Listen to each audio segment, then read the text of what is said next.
I guess he's not paying rent this month.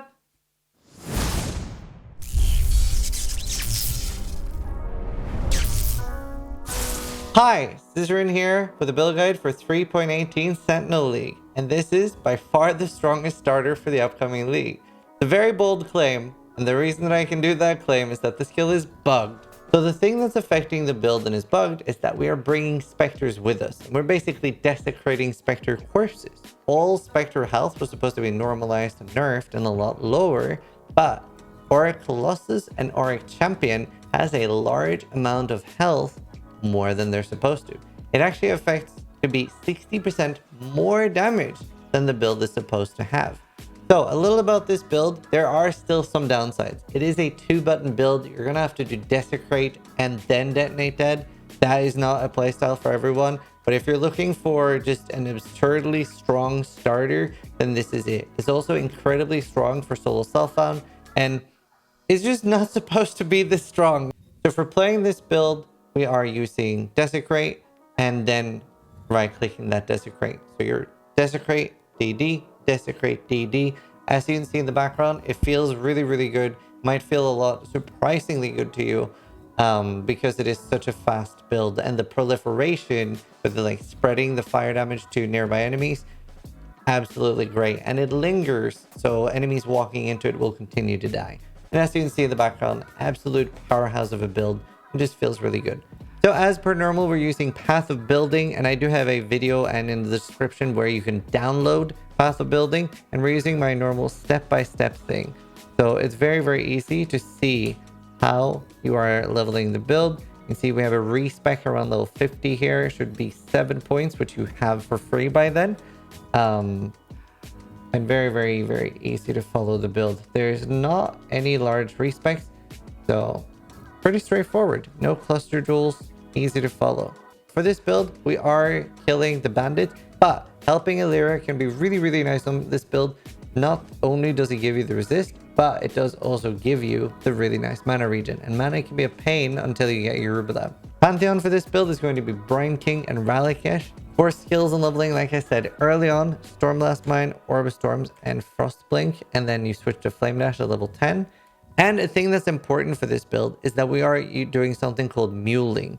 You are going to need to make a Scion and just kill Hillock, and you will get Onslaught as a support gem. The Witch doesn't get Onslaught, so if you're doing this as your first character, you will need to make a Scion just to be able to get that. For auras, Herald of Thunder and Skitterboss early, and we've started using this new feature SciTV came up with, which is previous gems. So if something is being used from the previous tier, we're obviously not including the support gems here. They're still the same. But just so you realize that, Stormblast Mine is still used, Orb of Storms is still used, just makes the socket groups and the skills here look a bit cleaner. And then here at level 28, we are switching to Armageddon Brand. So now you're going to be using Armageddon Brand, Combustion, Onslaught, and Elemental Prolif. And gems are listed in order of priority. And then Cremation with LMP, LE Focus, and Conk Effect. We have to do Desecrate 4 bosses to make corpses that you can explode with Cremation. Herald of Ash is replacing Thunder, and previous gems is Flame Dash and Summon Skitterbots. Once we have our Merc Lab, and once we have a specifically Vaal Detonate Dead, we are going to be switching to Detonate Dead. And this gem should be level 1. You actually do not benefit at all from leveling it higher. It is in fact a detriment to the build. The reason for that is that Ignite, well, there's only one Ignite. You can't have multiple. It's not like Poison, where you want as many poisons as possible. So because of this, the hit component with the spells and stuff with the spell damage doesn't do anything. We're specifically focusing on the corpse explosion part. So that lets us do a level 1 Detonate Dead, and that also means we can run reflect maps later. However, you do need to be careful if you're using Wave of Conviction. That can still kill you to LE Reflect. So for early leveling, we have super basic gear. You do the recipe, and I do have a video just talking about all the recipes and giving some very generic tips for new players. So this is what your ones would look like early. And very important to understand that you can craft on white gear. So all you care about early is sockets. You don't really care that much about getting a really good rare or anything like that. Focus on your sockets. Like, you're going to need things like blue, blue, green, blue, blue, blue, green, etc. And like we said in the skills, Everything is linked by gem priorities. So if you do get an early 4 link, there are examples of what to do. There are even examples of early 6. In the early and mid game, it changes a little bit. Here you can see that we're doing minion damage, and minions deal increased damage. So why are we doing this? Is Detonate Dead a minion? No, it is not. We are using the node Spiritual Aid. Increases and reductions to minion damage also affect you, and that makes that getting 50% increased minion damage becomes the same as 50% increased damage. And obviously really good that our Ascendancy has a lot of minion damage. Now we're starting to look at Flasks. You're most likely going to be using an Enduring Flask here. That is because until Uberlab, mana is an issue, and once you get Uberlab, not really an issue anymore.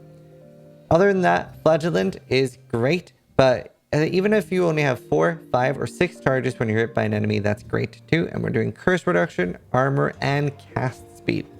Focus is a thing that you can craft on items, and when you've crafted it, it will give you a new skill basically on your toolbar. When you click the hotkey, it will focus for 4 seconds, and this is really good, and you usually use it right before you use Vaal Detonate Dead. And once you then have once the Vaal Detonate Dead has exploded one of the really big corpses, the ones that we're desecrating, it is going to give you the damage for a lot longer time. And here you can see the trigger mode that I wanted to explain. So the way this works is whenever you do anything, so shield charge, you're doing Detonate Dead, you're desecrating, it will trigger a socketed spell that's inside this with an 8-second cooldown. You will just be basically automatically casting things like Cold Snap, Bone Offering, and Desecrate. So it makes the build a lot nicer. Haven't currently finished them. I'm going to do that before Scribe posts the video, but we're also going to have a bunch of notes answering a lot of questions. And I am sadly most likely league starting this because it's a boss kill race. Kind of have to, but yeah, we'll have a lot of notes explaining things as well. A thing that's pretty important for this build is spectres, and you actually only need to do this once. You need to find this Auric Champion or a Auric Colossus. Once you've found an Auric Colossus, you will race it, and after that, you can now delete the gem. You don't need it anymore. And we can now go to Hideout. And any zone that you go to, and this is a recent change, it's obviously pretty big, you will see that we now have Auric Colossus wherever we go. And now you can see that it's getting quite a lot of Desecrate. So Auric Colossus, wherever we go, this is just 60% more damage than we are supposed to have. So a large amount of damage. A fun fact for just giving a good explanation of how important this is for the build. There might be a new player thinking, how important is this really? If we look here, you can see that it says level 70 monster has 7,000 life. A level 80 monster has 12,000 life.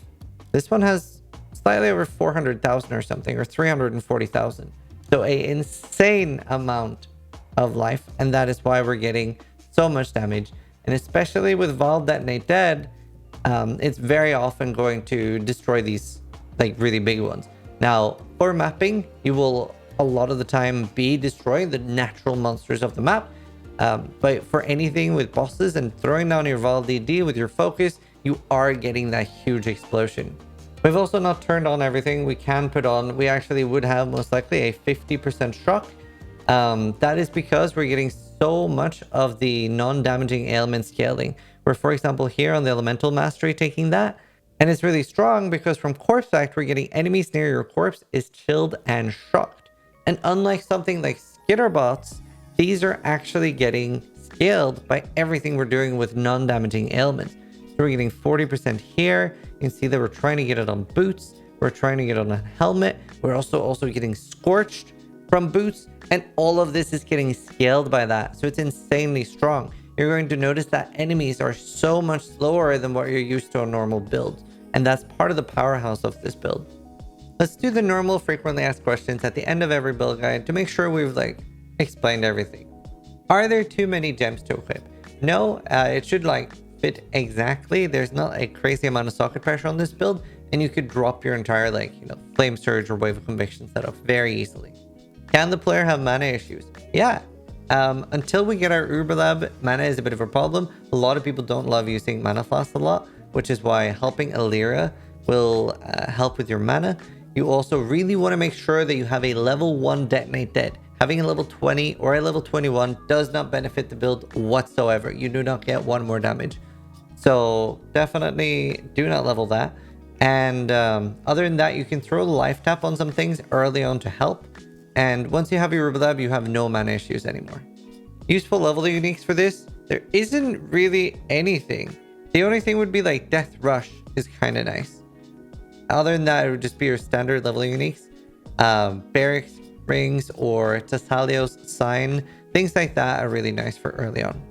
So what kind of defense and sustain does the build have?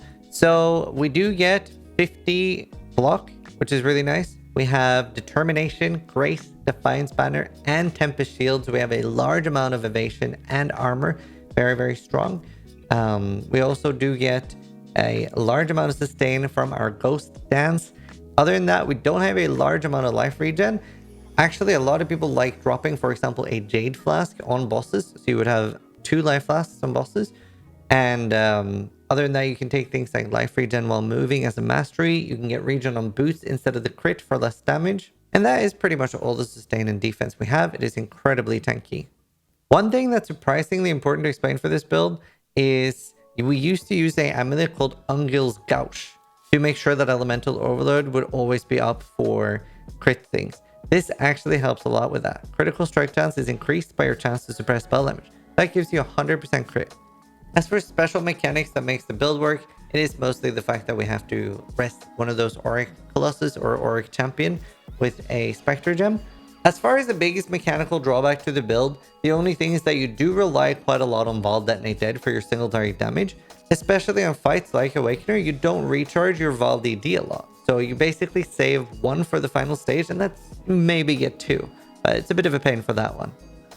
It does, however, have a very huge mechanical benefit, and that is the fact, and honestly this is what sold me on the build, just by existing, even at level 1, you already have the same as like a level 21 explosive arrow or another gem in tier 16 content, because it's based on the area you're in. And for the new Uber bosses that is in an 85 area, we get a damage bonus just from being in a level 85 area. So it's so nice that a lot of other builds have to rely on like, wow, I really need a 21 gem. We don't need that at all. You can start leveling things like Determination to 21, or just start leveling for other builds. Like, what do you want to play next? So I hope you guys enjoyed the guide for DD. This is something I've played a lot in the past. We played it both hit-based, ignite-based. We've played it in races, and it is incredibly strong. I think it very, very much earns its place as being the strongest starter of the league, particularly because it is bugged right now. Other than that, there would be things like Seismic and Explosive Arrow definitely giving it a run for its money. But DD is just simply too strong right now. So if you want an insanely strong starter to get a lot of money for other builds, this is probably the build for you. Enjoy the strongest and most broken starter we've ever done. Thanks for watching. Sub if you liked the video, but more importantly, try to die less than I do.